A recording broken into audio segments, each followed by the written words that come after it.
Hello students, आप सबका स्वागत है मेरे यूट्यूब चैनल में।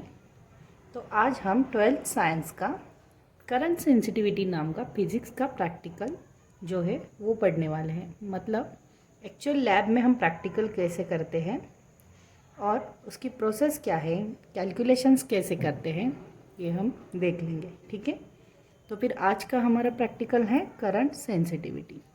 ओके, सो एम क्या है? To determine the current sensitivity of a moving coil galvanometer. तो हमें क्या डिटरमाइन करना है here? To determine the current sensitivity of a moving coil galvanometer. मतलब जो तुम्हें गैल्वेनोमीटर दिया जाएगा ना, उसकी तुम्हें सेंसिटिविटी निकालनी है यहाँ पर। ठीक है, तो ये कैसे निकालते हैं सेंसिटिविटी?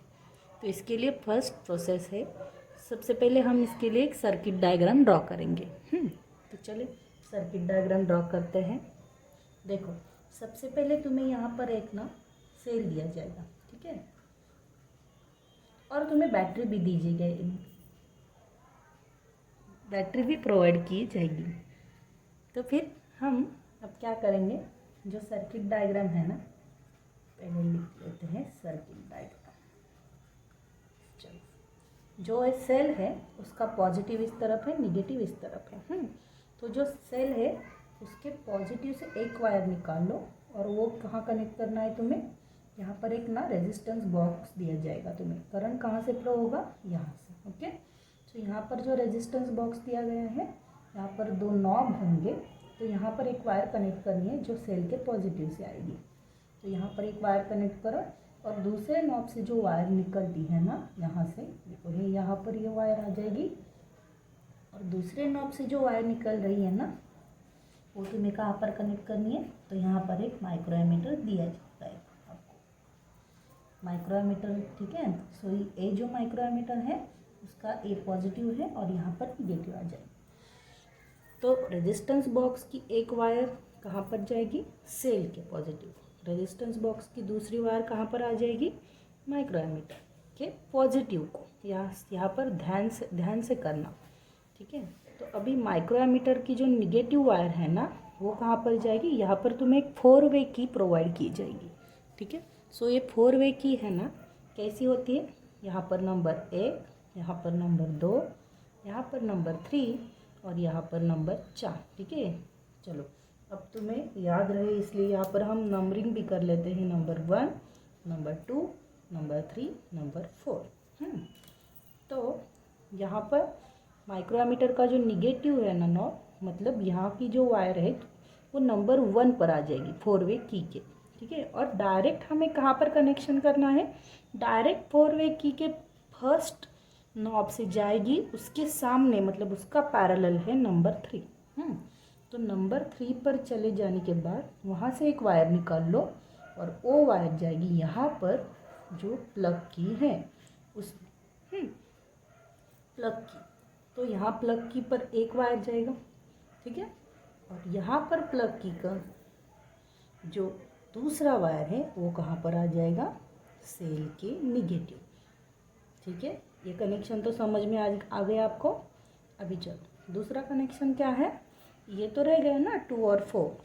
तो फिर ये 2, मतलब ये 2 नंबर वाला जो नॉब है उसमें से एक वायर निकाल लो, एक 4 नंबर वाला जो नॉब है उसमें से एक वायर निकाल लो और यहाँ पर तुम्हें एक गैल्वेनोमीटर प्रोवाइड किया जाएगा। ठीक है, और गैल्वेनोमीटर के यहाँ, मतलब अब हम यहाँ पर ठहरे हैं, तो गैल्वेनोमीटर का इस साइड लेफ्ट है उसको जाएगा 4 नंबर पर। और गैल्वेनोमीटर के राइट पर आ जाएगी कौन सी वायर? नंबर 2। ओके, समझ में आ गया तुम्हें कनेक्शन? चलो मैं फिर से एक बार एक्सप्लेन करती हूँ। सबसे पहले सेल देखना है हमें, सेल और बैटरी कुछ भी ले लो। सेल के पॉजिटिव से एक वायर निकलेगी और कहाँ पर जाएगी? रेजिस्टेंस बॉक्स के एक नॉब पर। रेजिस्टेंस बॉक्स का दूसरे नॉब से जो वायर निकल कर जाएगी वो जाएगी माइक्रोमीटर के पॉजिटिव पर। माइक्रोमीटर का निगेटिव जाएगा 4 वे की के नंबर 1 पर। डायरेक्ट नंबर 3 का कनेक्शन करना है, ये दोनों तब तक इग्नोर कर लो। ठीक है, सो नंबर 3 से जो वायर निकल कर जाएगी ना, वो कहाँ पर जाएगी? की के एक नॉब पर। और सेल की जो रिमेनिंग वायर है, एक जो लेफ्ट यहाँ पर रहेगी ना, यहाँ पर एक वायर, सो उसकी मतलब वो निगेटिव होगी। तो वो निगेटिव वायर कहाँ पर जाएगी?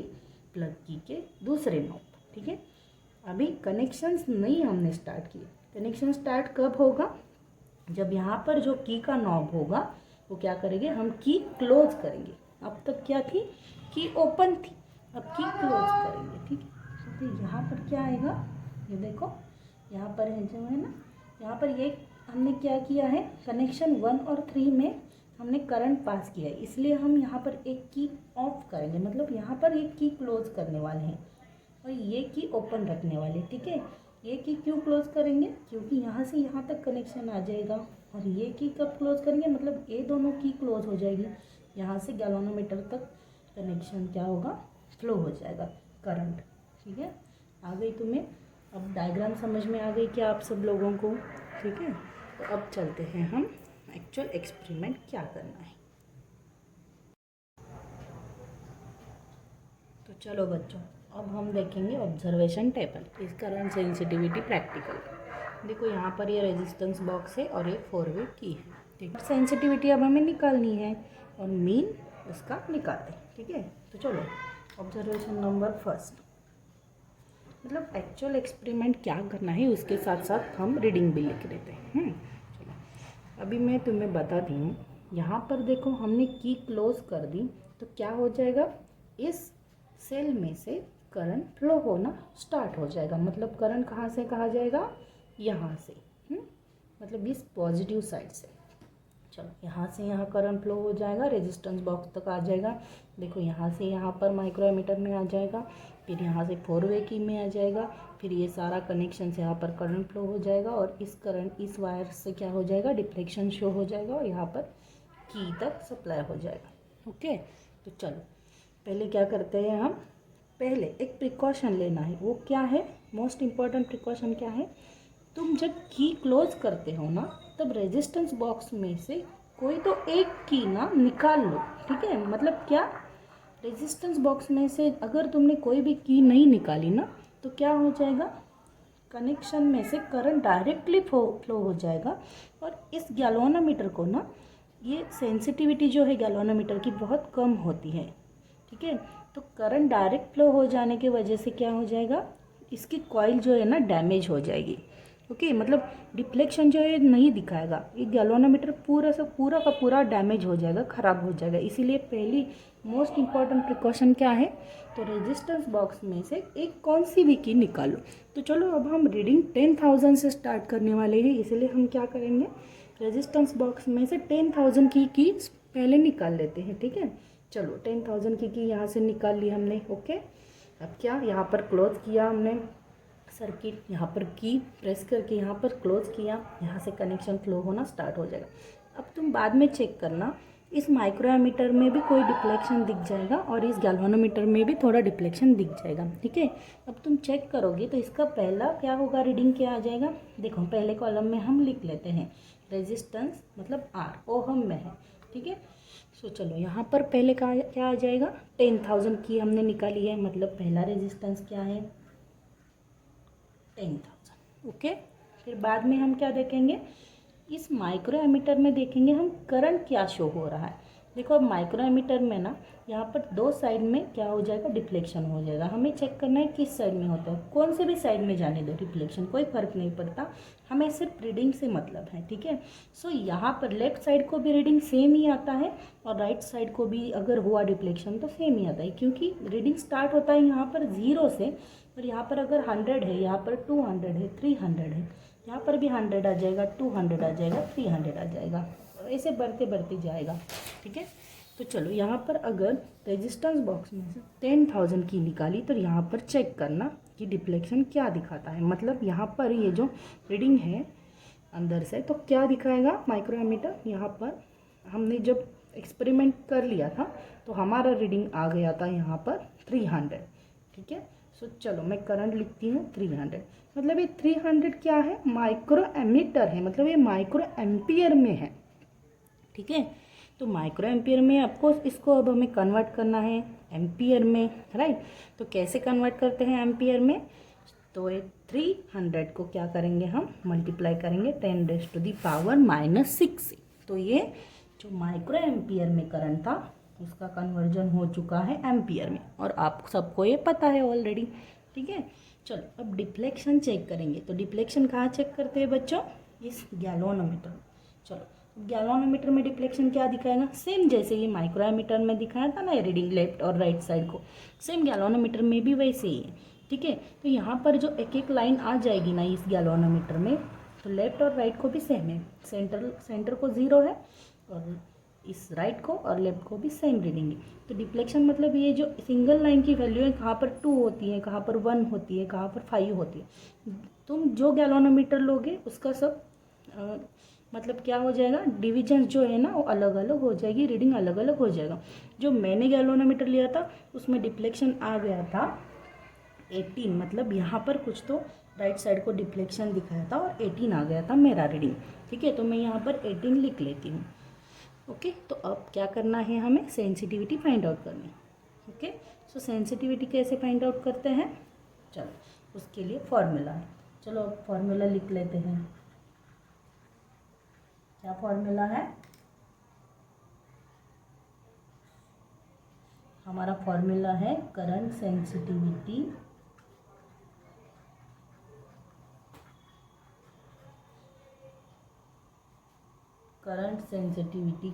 कैसे निकालते हैं, फॉर्मूला क्या है हमारा,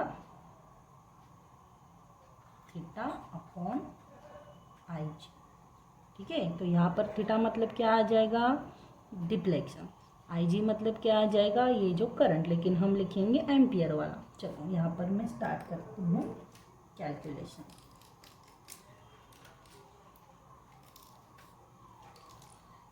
चलो बताओ फिर हमें करंट क्या आया था हमारा, यहाँ पर लिख लेती हूँ मैं, आई जी क्या आया था 300 मल्टीप्लाइड बाय 10⁶ एम्पियर। ओके, और थीटा क्या था हमारा, थीटा था हमारा 80। इसका कोई यूनिट नहीं होता क्योंकि ये डिविजन्स है, मतलब लाइन की वैल्यू है सिर्फ, मीन्स ओनली 18 डिविजन्स और 18 यूनिट। ओके, सो चलो अब ये हमारी आ गई वैल्यू। अब हमें कैलकुलेशंस करना है, तो कैलकुलेशंस कैसे करेंगे हम,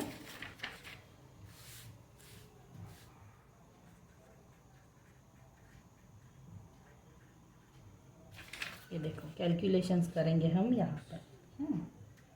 चलो कैलकुलेशंस में क्या लिखेंगे, first theta upon I G which is equal to 18 divided by 300 multiplied by 10⁻⁻⁶। Okay, चलो अब लिखेंगे 18 डिवाइडेड बाय 300। ये जो -6 है ये कहाँ पर है, डिनोमिनेटर पर है। अब इसको हम क्या करेंगे, न्यूमरेटर को ले जाएंगे इसको, मतलब ये क्या हो जाएगा, ये जो -6 है वो हो जाएगा +6। ओके, चलो अब इसका तुम अगर कैलकुलेशन करोगे, तुम कैसे भी कर लो, लॉग टेबल से कर लो या तुम ओरली अगर तुम्हें आ जाता है तो तुम कर सकते हो। अगर लॉग टेबल से करना हो तो क्या करोगे तुम, log of 18 minus log of 300 करोगे तुम, राइट। चलो मैं तुम्हें दिखाई देती हूँ, log of 18 minus log of 300। ठीक है, तो log ऑफ 18 का कैरेक्टरिस्टिक, मतलब 18 का कैरेक्टरिस्टिक क्या आ जाएगा 1, 300 का कैरेक्टरिस्टिक क्या आ जाएगा 2, और इसके तुम log देखना। ओके, और ये जो log है ना, log देखने के बाद क्या आ जाएगा कैलकुलेशन, यहाँ पर तुम log की सब्सट्रैक्शन क्यों कर रहे हो, क्योंकि यहाँ पर डिवीजन है, और अगर एडिशन करना हो, मतलब यहाँ पर log की एडिशन क्यों करते हैं हम, अगर यहाँ पर मल्टीप्लिकेशन होता है। ठीक है, तो यहाँ पर हम सब्सट्रैक्शन करेंगे। अब यहाँ पर जो भी आंसर आ जाएगा ना, मतलब अभी देखो 1 -2 क्या आ जाएगा, -1 यहाँ पर आ जाएगा। सपोज अगर log की वैल्यू यहाँ पर कुछ तो यहाँ पर बड़ी है और यहाँ पर छोटी है, तो यहाँ का कैरी भी इधर आ जाएगा और यहाँ पर -2 भी हो सकता है। ठीक है, तो तुम देख लेना। चलो क्या करेंगे फिर बाद में, इसका एंटीलॉग निकालते हैं, यहाँ पर जो भी कुछ वैल्यू आ जाएगी इसका एंटीलॉग निकाल लो। ओके, और पॉइंट कैसे देना है, अगर यहाँ पर -1 है तो तुम्हें क्या करना है, -1 + 1 0 आ जाएगा, मतलब पॉइंट कहाँ पर देना है तुम्हें, डेसिमल पॉइंट एक डिजिट के पहले, मतलब 0 पॉइंट समथिंग आंसर आ जाएगा। सपोज अगर यहाँ पर -2 हो जाएगा तो -2 + 1 मतलब क्या आ जाएगा, यहाँ पर -2 + 1 क्या आ जाता है -1, मतलब पॉइंट देकर एक 0 लिखकर तुम्हें फिर यहाँ पर तुम्हारा आंसर लिखना है, मतलब एंटी लॉग देखने के बाद। आ गया समझ में। चलो अब मैं यहाँ पर ओरली करके मतलब डायरेक्टली तुम्हें आंसर बता देती हूँ कि यहाँ पर आंसर आ जाता है 0.06। इसका डिवीजन जो है इतना आ जाता है, और ये जो पावर है वो हम एज इट इज़ रख लेते हैं। और इसका यूनिट क्या लिखेंगे हम? इसका यूनिट लिखेंगे डिवीजन पर एम्पियर। ओके, चलो अब यहाँ पर हम लिख लेते हैं सेंसिटिविटी क्या आ गई हमारी 0.06 इंटू 10⁻⁶। ओके, तो ऐसे ही हम दूसरे टाइम क्या करेंगे, 10,000 है, अब हम डिक्रीजिंग ऑर्डर में ले लेंगे। ठीक है, चलो यहाँ पर आ जाएगा फिर 8,000, थर्ड रीडिंग आ जाएगा 6,000 और फोर्थ रीडिंग आ जाएगा 4,000। यहाँ पर तुम डिफ्लेक्शन चेक करना, मतलब करंट चेक करना कितना आ जाता है, फिर करंट का कन्वर्जन कर लो एम्पियर में, यहाँ पर डिफ्लेक्शन देख लो, यहाँ पर फॉर्मूला EF फॉर्मूला यूज़ करके ऐसे कैलकुलेशन करना और यहाँ पर वैल्यू लिखना। और इसका मीन कैसे निकालोगे, अगर देखो 4 रीडिंग है तो ये रीडिंग, पहला रीडिंग, दूसरा रीडिंग, तीसरा रीडिंग और ये जो चौथा रीडिंग है, मतलब 4 रीडिंग्स का एडिशन डिवाइडेड बाय क्या करोगे 4, और उसका जो मीन आ जाएगा वो कहाँ से कहाँ लिखना है हमें, इस मीन के कॉलम में। मतलब तुम्हारे रीडिंग जहाँ से स्टार्ट हो चुके हैं, मतलब जो मिनिमम वैल्यू है और जो मैक्सिमम वैल्यू है, इसका एवरेज ही तुम्हारा मीन होता है, राइट। तो ये कौन सी तो वैल्यू इसके बीच में से आ जाएगी और वो तुम्हारा मीन होगा। ठीक है, चलो रिजल्ट क्या लिखना है हमें बाद में, रिजल्ट करंट सेंसिटिविटी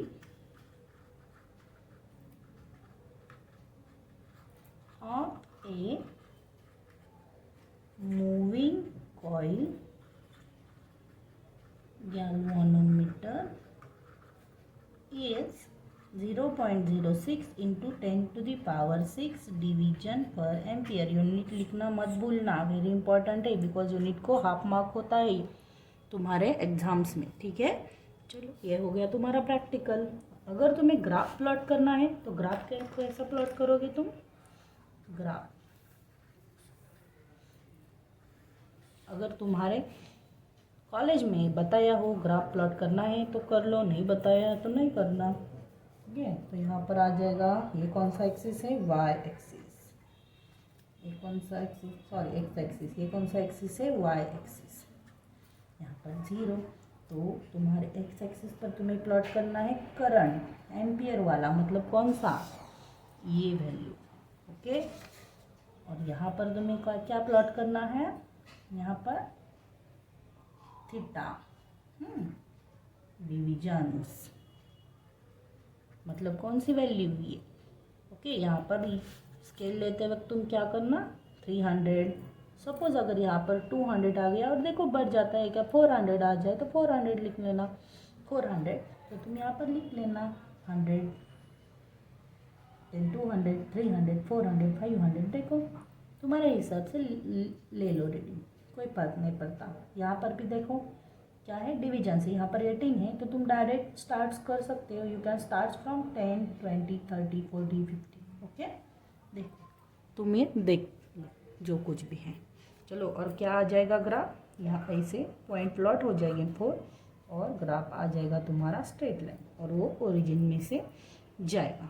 अगर तुम्हें रीडिंग में तुम्हारी एक्यूरेसी है तो ऑफकोर्स ग्राफ स्ट्रेट लाइन ही आ जाएगा, मतलब ओरिजिन से ही पास हो जाएगा।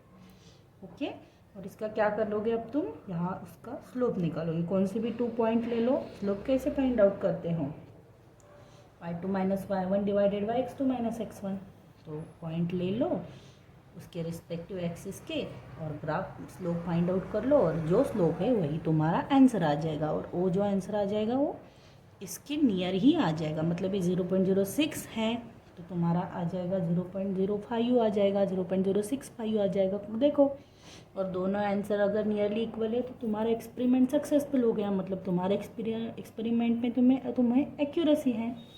ओके, मतलब सारे रीडिंग करेक्ट है। ठीक है, तो ये था तुम्हारा बाय कैलकुलेशन आंसर। यहाँ पर स्लोप निकालोगे और उसके बाद जो आंसर आ जाएगा वो हो जाएगा तुम्हारा बाय ग्राफ आंसर।